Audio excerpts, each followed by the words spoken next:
And I'm Scott.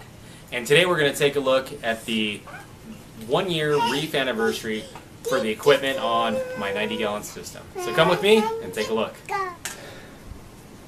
Okay, for water flow, I have the Jibo pump on the left, and I have the JBJ pump on the right. The JBJ pump I've had for a year. I originally had 2 of them, and one of them got to the point where it wouldn't start on its own, which doesn't work for a wave maker. But the one on the right is still working great after a year. The Jibo pump I've had for about a month now, and it works incredibly well, puts out tons of flow.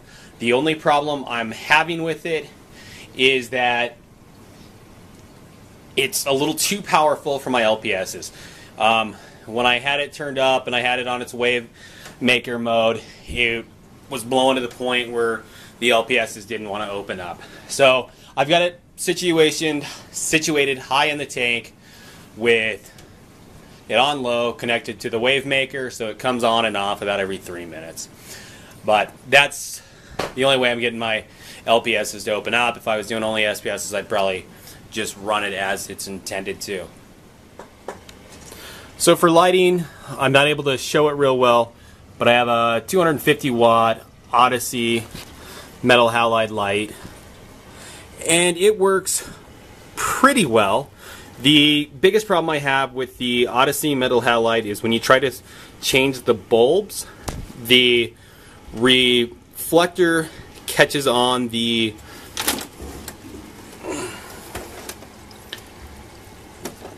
LED lights. So I've actually broke one of my LED lights. It no longer comes on, and that's a shame. It's just a terrible design. When you pull it out, it catches on it. And then this LED light catches on the reflector here when you're trying to open it. So that's the downside, is it's difficult to change lights, and the LEDs have a tendency to break because they catch. But otherwise it works really well, especially for the price. It's got the 2 10X on either side and the 2 double-ended 250 watt metal halides. So other than some minor issues, I'm pretty happy with it. So to cool it, I just have a fan stuffed in back here, and it comes on the same time the metal halides do. And then you'll also notice I just put this stuff up. It's for drywall, and that's just to kind of keep the fish from jumping out. There's a little gap, but so far it's proved pretty effective. So down below is where I keep all my power bars. There's the wave maker I'm using. It's just a really old cycling wave maker. The center channel doesn't work, but the 2 outside ones are still just fine. And then I've got my timer for the actinics, the moonlights, and the halides, and then just some extra timers and the halide ballast.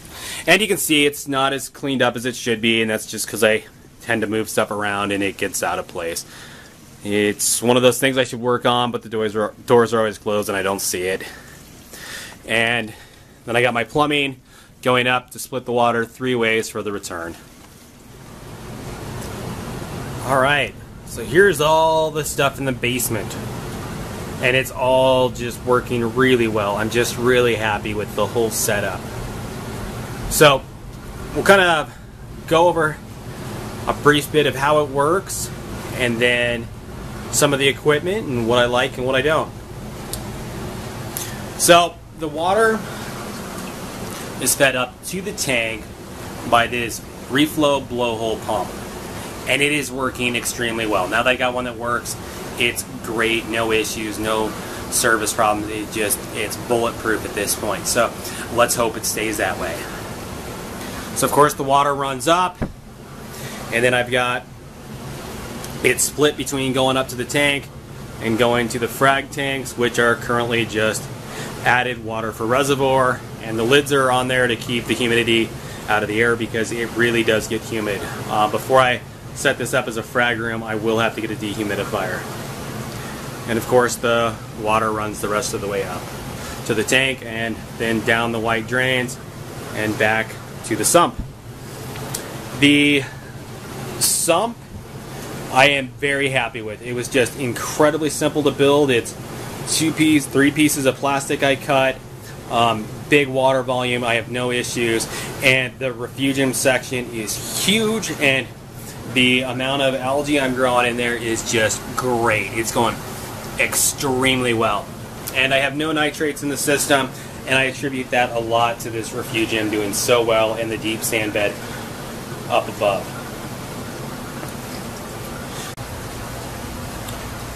So the Skimmer is an AquaSea EV180, and this is the one that came with my tank when I purchased it off of Craigslist, and it's working really, really well.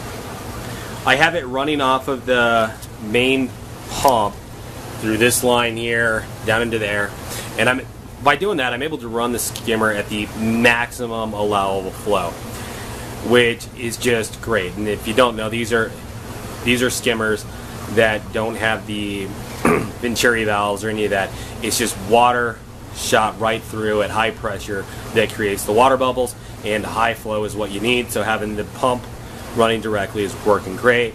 And as you can see right now, it's not picking up a lot of bubbles, which tells me that my skimmer isn't overloaded at this point. So even though it's an EV180, which is rated for 180 gallons, and I've got close to 250 gallons here, it's still doing a fine job. No issues there.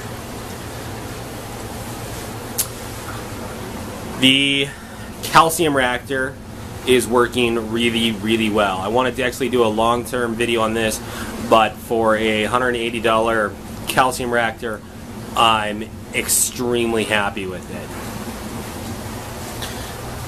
The biopellet reactor is not working so well. I've got a Mag 5 hooked up to it, and as I'm sure you're going to notice, the biopellets are not tumbling. That's with a Mag 5 hooked up. So it's not working. The biopellets get a little soft, and you get bio buildup in there, and I don't know if that's part of why, but it also clogs really easy. So it's impossible to get completely unclogged, plus the softness of the pellets, it doesn't work. So I don't know if the slow water flow is still getting the nitrates out like it's supposed to, but as far as tumbling and working as it should, it doesn't. But I'm probably going to go ahead and just convert this over and turn it into a charcoal reactor and basically run activated carbon through it. The activated carbon will probably serve more than this thing will.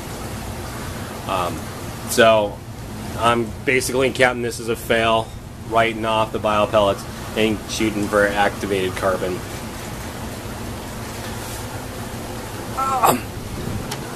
And last but not least is the water change system.